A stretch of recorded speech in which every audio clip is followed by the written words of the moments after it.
Greetings, ladies and gentlemen. It is your favorite dark sorcerer here. Today, um, I'd like to discuss herbalism and powders, specifically alchemy. To learn how to mix powders, you must first understand the components of how to break them down, how to mix them, and to create them anew. When making powders, such as zombie powder, gopher dust, perhaps brimstone powder,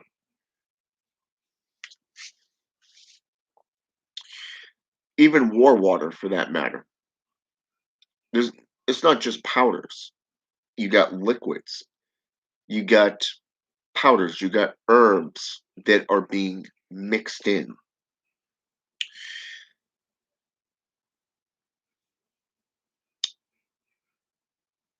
But mathematics do apply. You have to have the right amount of an item mixed in with another. In this case, the, a lot of practitioners would come to you with books and tell you, well, you have to have equal parts or equal portions. Well, if that was the case, then everything would be perfect no matter what you did.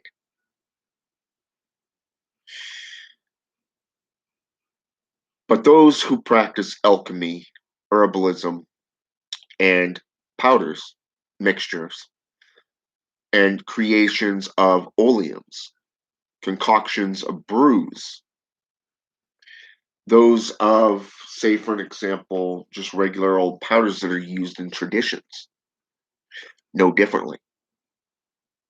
You see, when you make things like gopher dust and you mix in, say, I'm just going to throw a few things out here, okay? Let's say, for example, you want to create sulfur dust or sulfur powder or even black sand for that matter, black salt. You can create black salt by utilizing foam, sea salt, the stuff that you get from the ocean, the seabed. You can find them in caves or at the shores of rocky terrain. But then you actually have to but what if you don't have those? How do you make them? Well, go to your local grocery store. You can pick up all the items and ingredients that you'll need right there. You have black pepper, you have salt, you have sulfur. One of the greatest things that I found in the last 10 years is that in one store, say Tractor Supply, you can go over and go into the animal aisle, the feed aisle, and pick up what is known as a sulfur block. Okay? This is literally a salt block. Okay? And if you're lucky, they have some outside that has been weathered down and you can get a reduced rate. Okay? Probably about $6, $7 max, $10 max, depending on the region and the location of the store that you go to and how much of a discount they're willing to give to you. Now, a sulfur block, just one of these sulfur blocks, you have salt, sulfur, and zinc. I kid you not. 3 in 1. Okay? Zinc, you have to be careful of because it's flammable, it's explosive. So I would not recommend, full on frying it. What I would recommend personally is just a simmer, but keep it at a low temp. Just enough that it boils it down, kind of like boiling a metal, but letting it be more like a soup mixture that you mix in with hamburger. You know what I'm saying? You know, you mix all the ingredients in when you're making spaghetti. But while you're cooking the noodles, you want to keep that hamburger and all that sauce and the ingredients on a simmer. Okay? Exactly what you want to do. You keep that at a simmer. While you're breaking it down, you're constantly watering it. You're constantly adding water to break it down and to help it dissolve down into a liquid state. Because when you get this type of block, and just think, it's not the only block that they have. They have the cobalt, the salt block, the pure salt block, I might add. It's a white one, whereas the cobalt is blue. They have the sulfur block, which is a yellowish color. And then you have this other one. I forget the name of it offhand. I've never used it. As far as I know, they haven't even sold any of it, but they get them every year.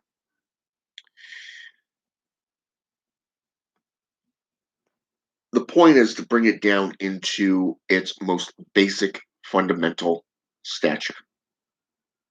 And once you do that, you can begin to separate the components. I would recommend personally a tub, or not a tub, but big basket type thing, like a bucket. Okay. You know the buckets that you go to like Walmart and you can store clothing in? That type of thing. Okay. Because that way you can put a bucket inside of this, put over one of those nettings. And as you're pouring it in, that once you get it down into its basic state and you start pouring it in, you're separating the water from the components. Okay. And the more you water it down, the more separation you get. Okay. Because the more heavier elements are going to be left behind. Okay. Whereas you could also add certain chemicals, certain ingredients. It's literally like breathing. Your own body uses the stuff. Salts, foods, you know, uh, fats, breads, you name it, even liquids. Now, how do you suppose the decomposition process begins with? When your body dies, it's the same thing. It's going through an alchemical change. Everything is breaking down. This is why the Egyptians mummified their ancestors. So did the Tibetans, the Aztecs, even. This stuff is known worldwide. It's not just in Greek or Latin communities. It's not just in European traditions. It's all over the world. You have to understand alchemy and how to break it down, how to work something. For an example, doing a powder, and this is something I really enjoy, is working with powders because of the fact that you can use them for just about anything. You mix graveyard dirt, you mix sulfur powder, black salt, pepper, add in some red sandalwood powder, mix it all together, add sea salt, maybe a little bit of food coloring for color. There's a lot of things you can do within the formulation of just herbalism. And I thought I would take a moment and get through some of this stuff here and kind of break it down because there are a lot of things that you as an individual can do. Just got to get to the page here.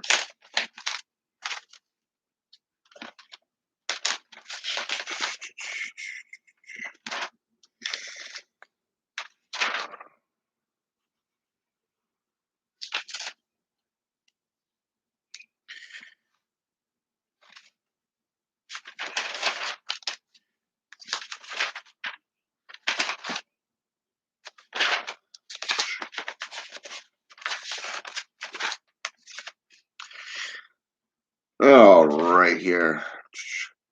All right. Let's get into certain traditions. Let's go into voodoo.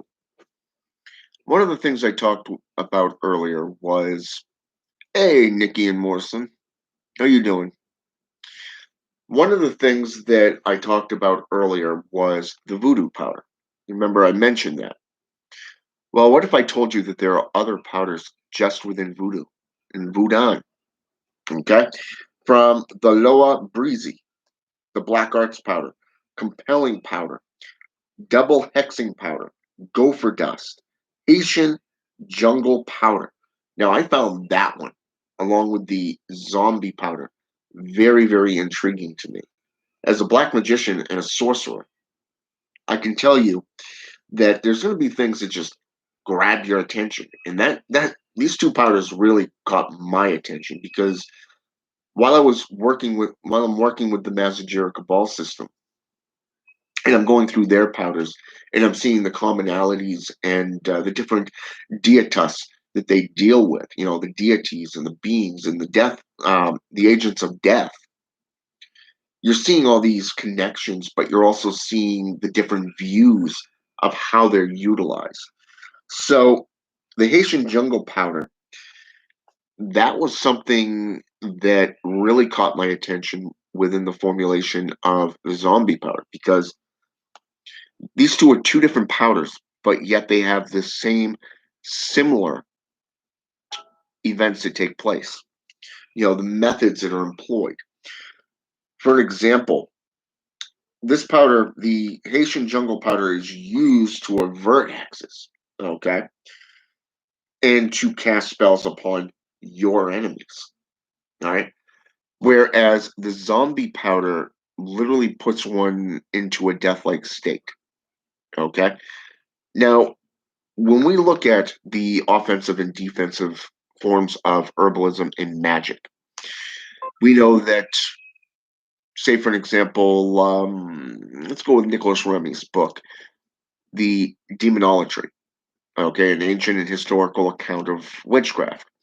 He mentions three powders in just chapter one: black, which kills; white, which heals. Okay, right there you have healing and death. Okay, now what is a curse but a hex? Or a hex, but a curse? It's a event that takes place.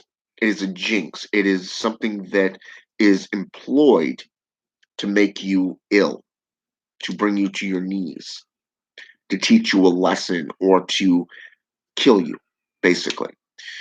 But with zombie powder, it is more of the fact that it puts you in a death like state, almost like being in a coma where you're awake. Um, and what it is that you're aware of everything, but there's nothing you can do to stop it, even if you're being buried alive. Okay? And the Bokor will bring you back using a similar powder that will, and you, if done correctly, you will believe that you are a mummy, a zombie. Okay? Now, the Haitian jungle powder is meant to remove a curse, right? So, how could both of these be employed within a similar stature? You see my point. The truth is, it can't be because it's contradicting itself. Okay? Haitian jungle powder is meant to advert, basically to bend it or to manipulate it into a different direction. Okay? But yet at the same time, it is also used to cast spells upon your enemies. Okay, so right there, it's doing two different things. Zombie powder can bring somebody back, but it can also be used as a weapon to control an enemy, especially if that target's been literally scoped out. Okay, thank you. So, anyways, hotfoot powder, snuff powder. Now, snuff powder used is used to curse a betrayer, a friend, um, somebody who's really betrayed you in a formulation of, say, speaking trash behind your back while cuddling up to you personally. Okay, and then all of a sudden will come back and kiss your ass 24/7. Okay, this is what snuff powder is used for. It is to be used and employed against that friend who's been more of how's that term go nowadays? Oh, right, frenemy. Okay. Um, Ten Commandments. Now, when I came across this powder, I have to say I found it intriguing because exactly being two-faced. And I found this one very, very interesting because when I saw this, I'm like, wait, is this a powder or is it doctrine? You know? But it actually isn't. It's actually a powder that is employed within Haitian voodoo. And it's a powder that is used to place a curse upon someone who has violated the spiritual laws. Okay? And the up note can be beneficial to the practitioner who obeys the laws. Okay, so basically, this is another form of JCI propaganda. Okay, in one aspect, if you follow the laws of the God, okay, or the spirit of God, okay, which in this case is the spiritual laws of magic. Okay, and yes, there are spiritual laws of magic. Okay, there are things that you can do. There are things that you can't do. But there are things that you have to petition a much more potent or more powerful being to make happen. Okay? Because you cannot do it without their aid. Now, some religions will take this as a form of godhood and look at the Ten Commandments as powder as being a deity's method of saying, hey, you know what? You're not following this type of law. Well, guess what? I've spoken in the past on the laws of the land. Okay, I've spoken on powders. I've spoken on spiritual things. But now you have the Ten Commandments powder. Okay, the Ten Commandments powder is literally used upon somebody who is literally and flat out blatantly disrespecting the gods, disrespecting the currents of magic. Okay, I can tell you that I've got friends who are in various different religions, practitioners that I don't even practice, and we've all talked about this, and it's one of those things where you have to do what you got to do to protect that legal system, that magical law.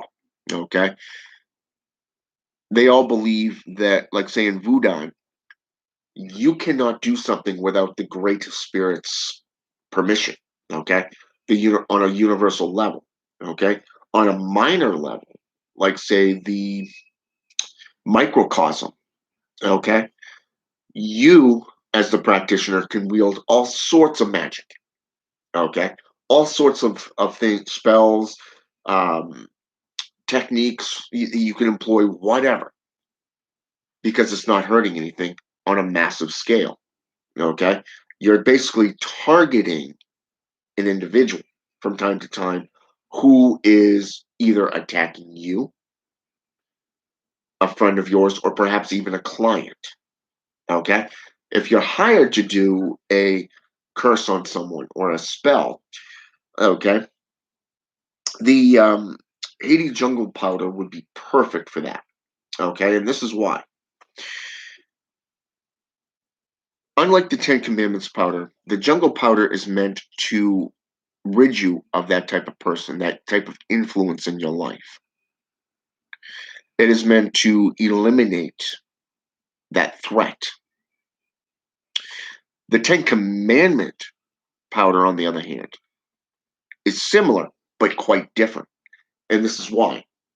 Because this type of powder, when used properly, is to think of it more as a hex than a curse, okay? They call it a curse, but they don't really differentiate, they don't really separate the difference between a hex and a curse, a teaching lesson and an elimination process.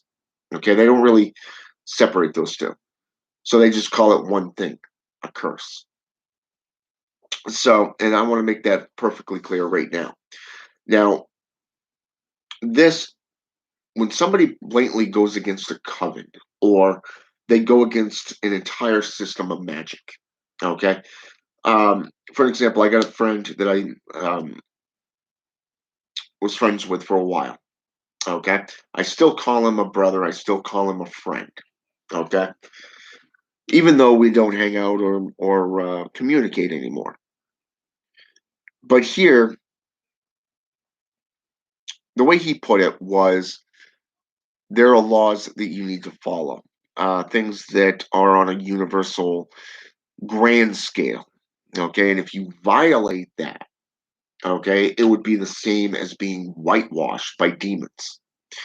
Okay. And as a demonator, okay, somebody who works with demons, I can tell you that the magus who is teaching an apprentice, okay, is responsible for that apprentice's actions. The same way as one of these Loa or the Ugan or say the jinn or even a demon is responsible for you as the practitioner that they have a covenant with. Okay, so if you get into one of these traditions and you're violating on a grand scale, they're going to whitewash you. Okay, and whitewashing you means that they basically have severed all ties until you get your head on straight.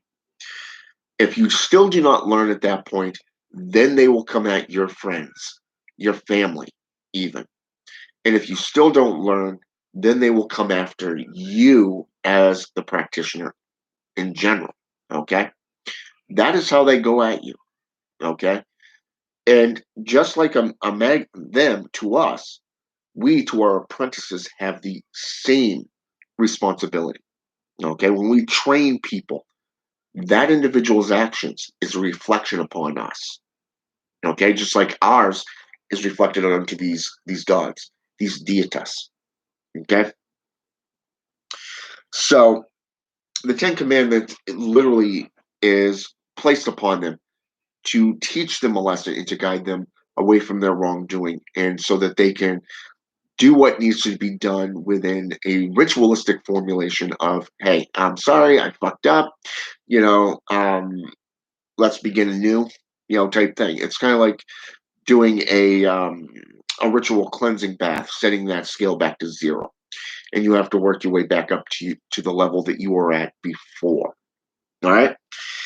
Now, the untruthful powder. This is a powder that reveals jinxes, hexes, and curses, and makes the wrongdoer, the one who's done wrong to you, apologize to you. Okay.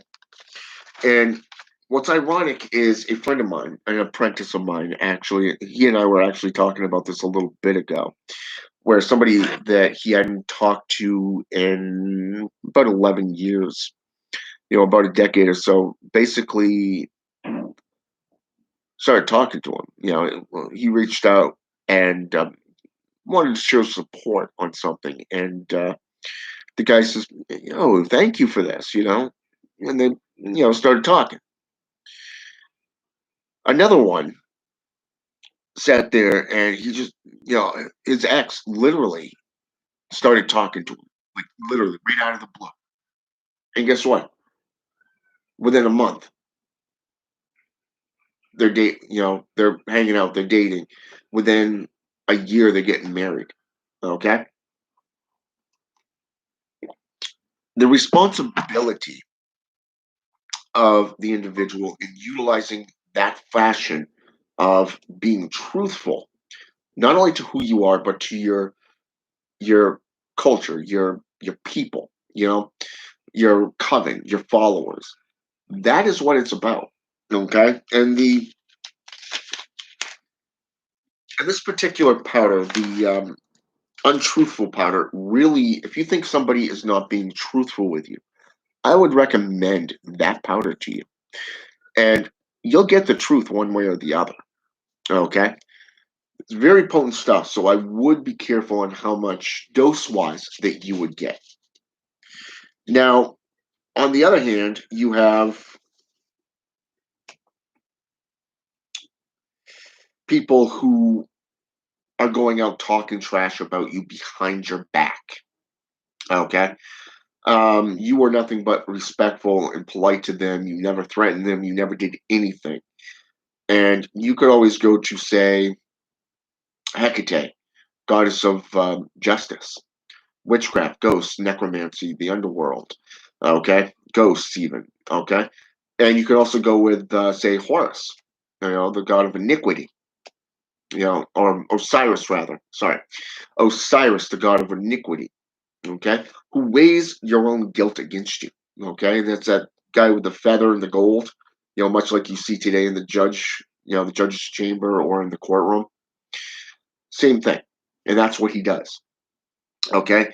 So the untruthfulness powder will not only stop the tall tales going against you, but will stop the individual from and make them more apparent to the outside world of how much full of shit they really are. Okay? Now, voodoo powder, by sprinkling in the corridors, on doors and windows, and then burning some on the altar with incense prior to any ritual will benefit and help you prosper. Okay? When sacrifices are offered, it is also very good to do. Okay? War powder, wormswood powder, wear away powder, triple X cross powder, zombie root. Okay? These are all powders that are just in voodoo alone. Okay? And they have so many different abilities that they can do and to help you as the practitioner. And what a friend of mine, an apprentice, really found out when he started getting in touch with his heritage is this. So much is speaking to him right now. It's like that spiritual nexus is open and all this information and connectiveness is going towards it. Fascinating how that works. But powders and alchemy go hand in hand. You have to utilize things that we now call chemistry, okay? Not just scientific equations. They all form the breaking down of one thing and combining them with another to create something anew. Herbs, powders, alchemy, trees, poisons, you name it. It is there for you to learn by. And I'm actually going to be putting forth some material on this. And this is the beginning of a new series that I'm putting forth to help you with the understanding and classifications of how to do this stuff for yourself. Especially since we live in a day where, how should I say this? There's no job security. Okay? You live in a lockdown right now due to this whole coronavirus crap. Okay? And people are just letting all this fear out and just letting it rule their life to the point where they're willing to go on voluntary unemployment and then they become the sole responsibility of the government, okay, or governments. Now,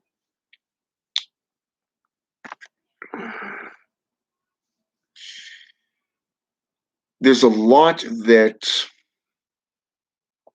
is employed here. A lot of it is superstition.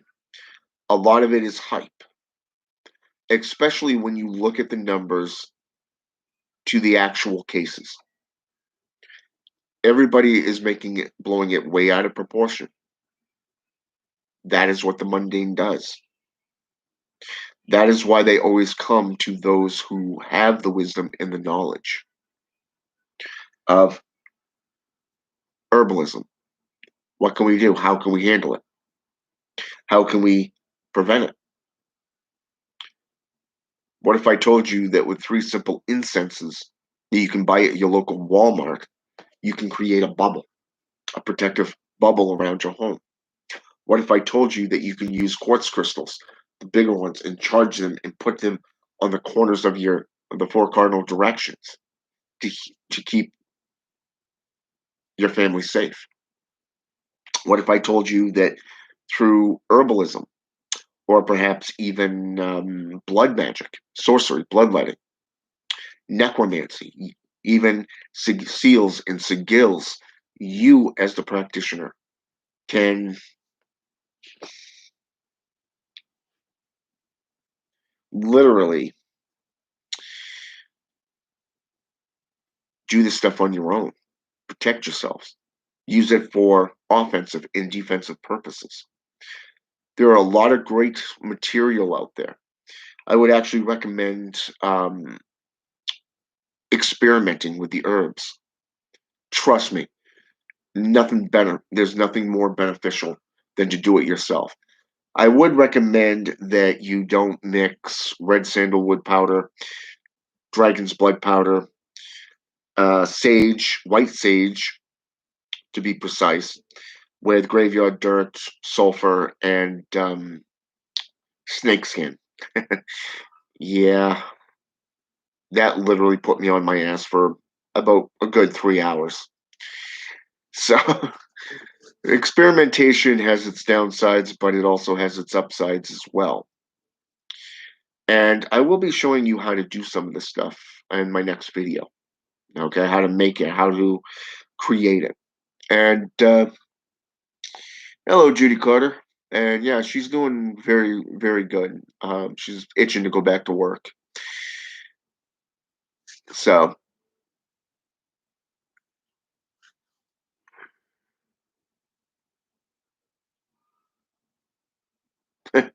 not really. And I'm not the only one who's noticed it either. You try to talk about it, and all people want to do is discuss how people are getting sick, how it affects them. Wait until it affects you and then your family, and yada, yada, yada. And then you got others sit there and literally try to cough on you to get you sick. And it's like, seriously, you really want to, drop your IQ down to a child's perspective? I thought we were supposed to be adults here. But yeah, the numbers of the cases worldwide do not coexist. And I was talking with a coworker yesterday, Nikki, and we were discussing this new implant that certain government official has been trying to pass as a bill, which correlates with biblical things such as the mark of the beast, a little implant in the hand, like they do with animals these days to keep tabs on them. But in this case, you're looking at human beings being the specimens. You won't be able to do shit without having one of them in you. Yeah, like I said, it's all going towards biblical and Bethlehem, if you wish. So it's really sad because each corner of the USA literally has their own version of the beast right now. Fingers, thumbprint scanning down in Tucson. Down east, you have facial recognition up in the northwestern. You have down east there, down in I want to say Georgia, Tennessee region. You know, you have the implant type stuff going on, and then up here in this area, you're literally having all of the above. So it's like, seriously, no, yeah, you're not sticking me with that crap. So, but no, when you get into the actual numbers and you see that how they're doing it, how they're spreading it, the news outlets are purposely, well, what I refer to as being, and I do apologize for the term ahead of time, but it is they are the whores to to the government. They're their little bitches because they pass the information down and they spread it out into the populace who doesn't really know any better. They don't, they jump into all these little encampments about, how should I say this? How should I put this though? It's more of a fad. You can't even get online right now without seeing something on sex. You can't get online and see anything that doesn't have to deal with Trump. You can't get online anymore and see anything that doesn't have to do with this coronavirus. Okay? And businesses and corporations down to the populace are jumping all over this, eating up it. And when you call them out on it, it's, oh, we're just getting ahead of the time. We're just ahead of the time. It's coming one way or the other, so we're just jumping on it now. We're getting on this bandwagon to make shit to make it look good. And that's all it is. It's business. If you weren't getting sick, then the CDC wouldn't be getting their funding. So they keep it going. You got people who show the truth being bashed, being ridiculed. Oh, this person was not the first. This person was such and such and proven wrong time and time and again. Well, where's your proof? Well, you're the bad guy. Block. What are we, Christian?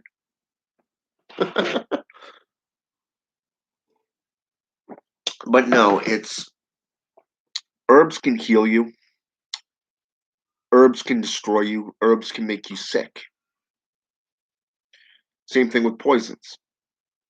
Ironically, a snake bite can kill you, but the venom from a snake is created literally to heal you of that snake bite. Ironic, isn't it? So, I mean, you got to look at it from two perspectives here. On one hand, well, technically, you can do this on three because of the fact that one, on hand, you have practitioners who are trying to make this a career. Okay, they're trying to put this out there knowledge wise and to gain knowledge and wisdom and to bring humanity into a more natural setting. Whereas you have a corporate setting who's all about money.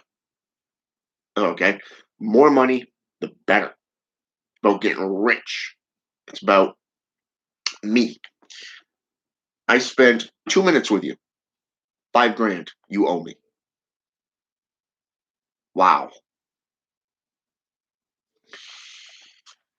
So, and then you have the third, which are trying to profit off it, get their own hand in the cookie jar.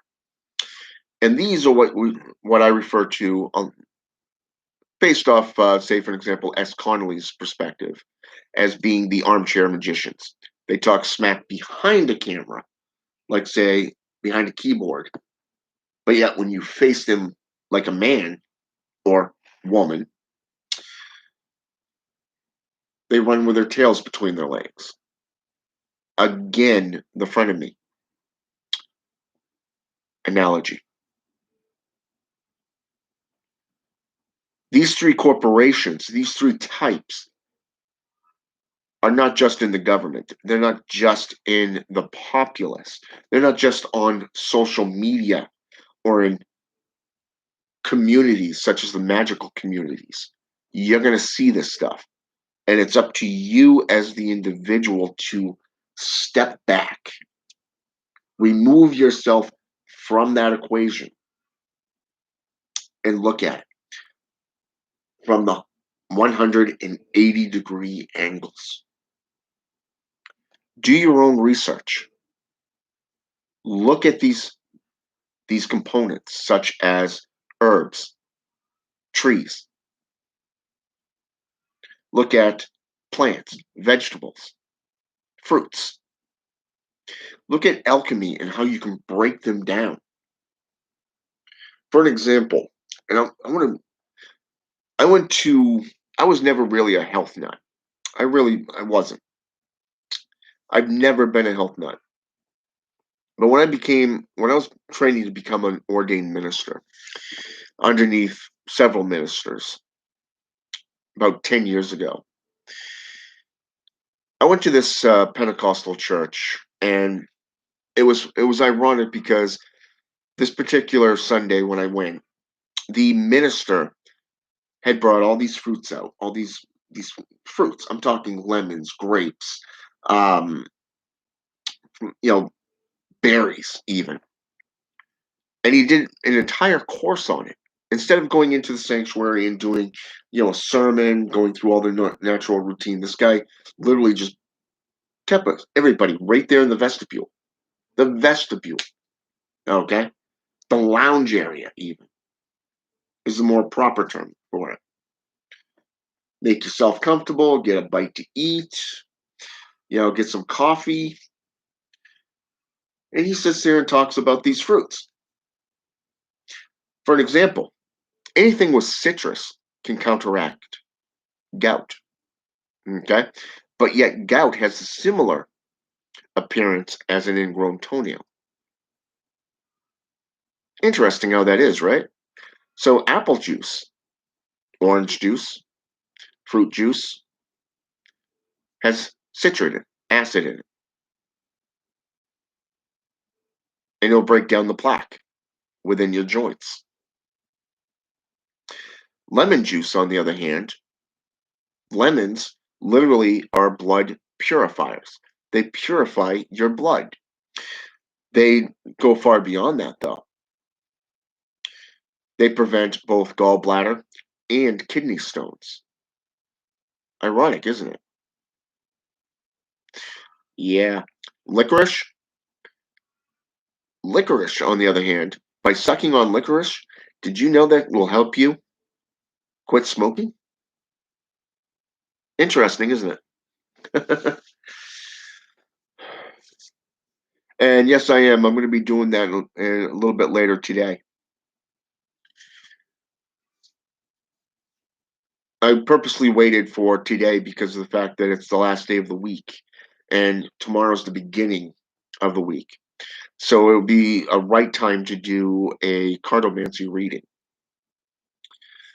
So, anyways, when you get into fruits, vegetables, plants, herbs, you'd be surprised what they can do. Not only to heal you, to cure you from certain diseases, certain illnesses and afflictions, but they can also eliminate you. Just to see the most poisonous plants like hemlock, for an example. Hemlock is odorless. It's tasteless. You can slip that into somebody's drink, their food, and they would never even know it's there, and it would kill you. Okay? You get into, say, for an example, things like hellebore or, well, let's not go into hellebore. Let's go into neolander. Neolander has a lot of different aspects to it. Some of these plants produce such toxins that will affect your nervous system. Others will affect your blood flow, your cardiovascular system, prevent you from breathing. Others will make you so sick that you'll have intestinal pains. Intestinal pains. 6 seeds, in some cases, is all it takes to kill you. So why is it that more people are not getting into herbalism? Why is it that more people and practitioners are not delving into alchemy to learn and to experiment with these things, to learn how to cure them? The truth is they're afraid. They're afraid to discover something new, to delve into something new.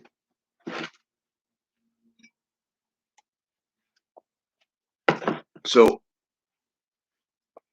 because they're too worried and wrapped up about a system that is basically telling you when to wake up, when to go to bed, when to eat, when to take a shit, when to hold your hand, basically. They're telling you what to do everywhere. You have to go to a hospital for a flu, for a sickness, when common sense literally tells you drink some juice, get some calcium C into you, drink mint tea. Mint is a healing herb. Okay? Chamomile relaxes. Wow. Add some honey. It soothes the sore throat. These are old school remedies, things that have been around for generations, hundreds of years, going all the way back into Vikingdom, Norse mythology, even. But it's not just there; it's all over the world. Did you think that tea actually came from England? No, they were just the first to make it into a business.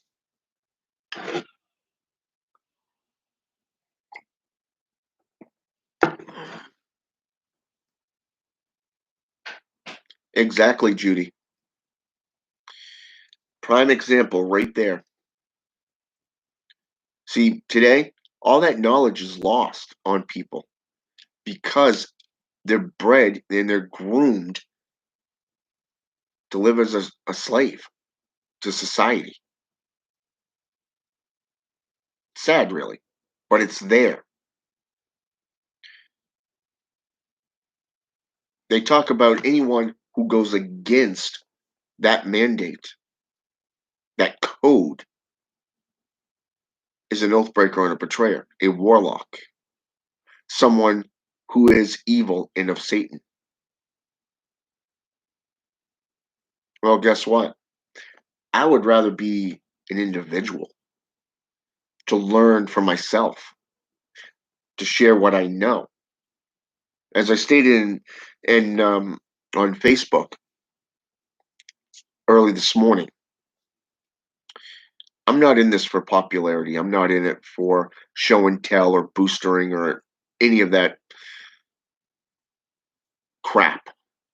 It's not about popularity for me. It's about actual facts. It's about actual knowledge.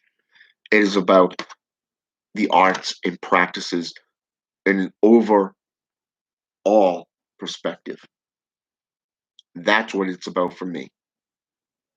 And a blast from the past apparently still talking smack about me. And now supposedly he's telling me that I have to have my clients do testimonials.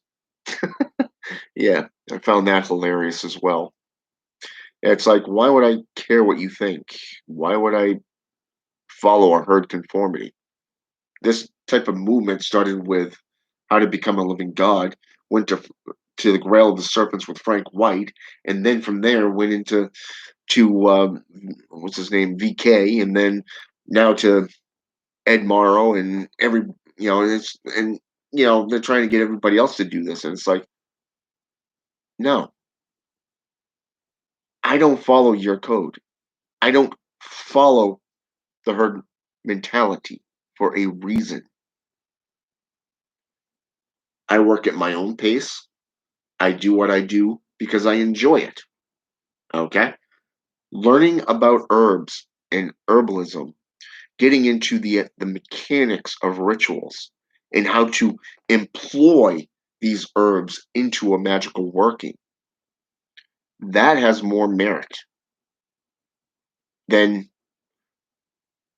wasting time and energy trying going out and following a mandate, a herd, a fad.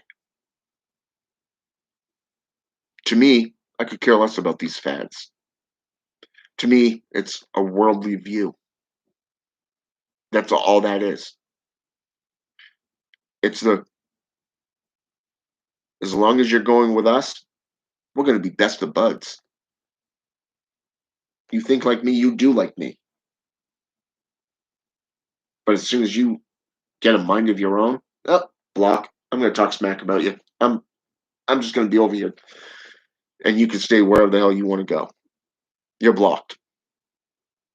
You see, this is what happens when somebody comes up against somebody that actually has real knowledge, real applications for people to evolve personally, knowledge wise. I don't accept things at face value. I do my own homework into that area, like alchemy. Different areas of the world have different perspectives just on alchemy, just on herbalism in general. Look at Slavic witchcraft, for an example. Spectacular.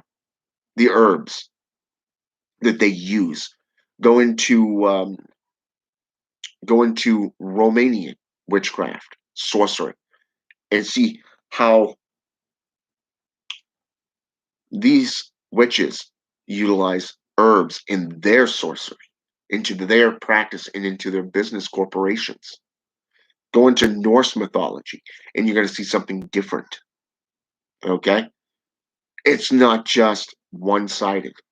You got to get into it on a full, over the top look at everything from every region of the world, because only then can you have a better understanding and enlightenment of that practice and why it was so respected in the old days. How it goes back to the hexia, the hexa, the strega, shaman, necromancer. These practices go way back, all the way back to 550 to 600 CE. Okay? That's a long time to be around and to be flourishing while one party is trying to stamp out all these other aspects. But guess what? It's still there. It's a part of history, it's a part of mythology. Look into it and see where it benefits you.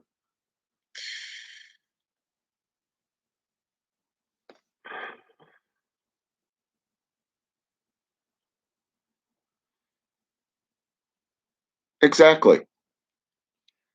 The one thing I can tell you is not everybody is going to like what you do. Someone you can't make everybody happy. It's physically impossible to please everyone. You're going to have your doubters, you're going to have your fakes, and you're going to have those who hate you because you're sharing knowledge.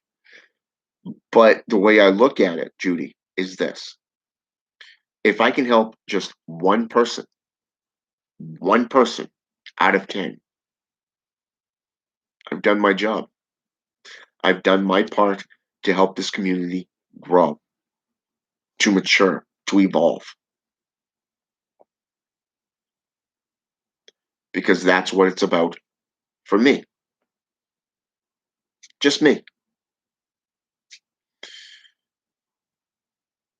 Not everything in a system is going to resonate with you. You got to find what works for you and you alone. What's that old biblical story? That old biblical saying? Oh, right. What works for you will not work for me, and what works for me will not work for you. 2 Corinthians. It's called good deeds. You show me your good deeds.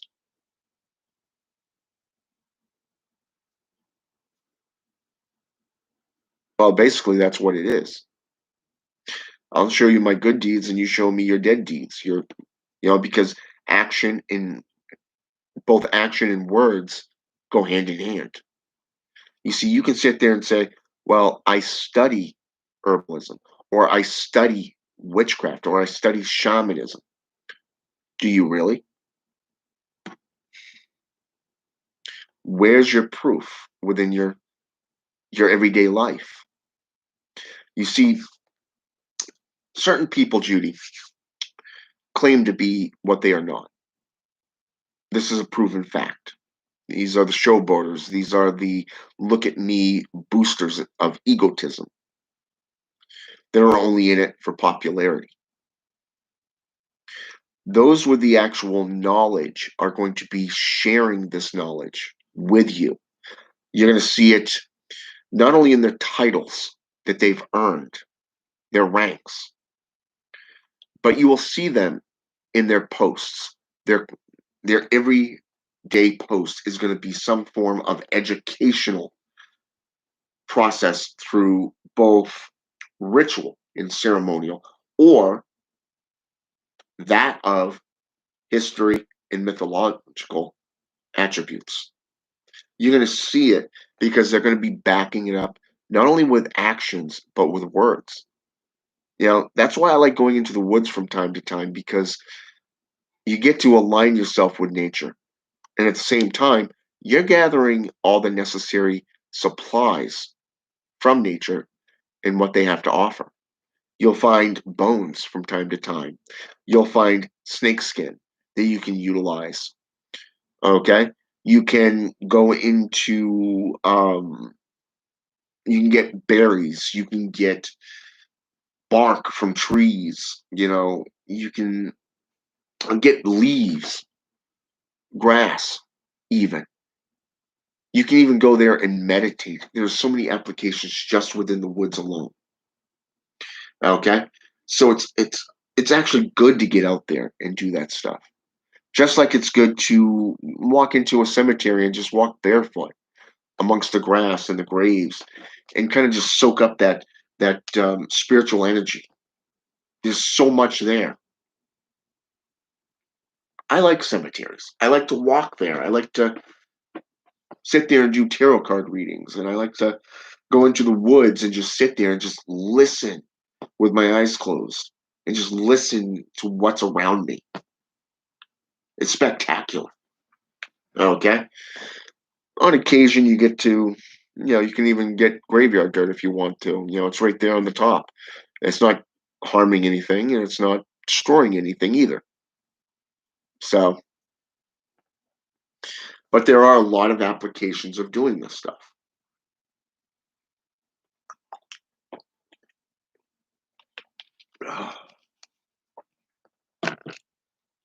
But yeah, delve into herbalism, delve into alchemy, get into the world's religions and see how they view it, how they work it. But keep in mind that not every practitioner is going to share all of their secrets. They're going to be leaving out huge chunks. So keep that in mind. All right.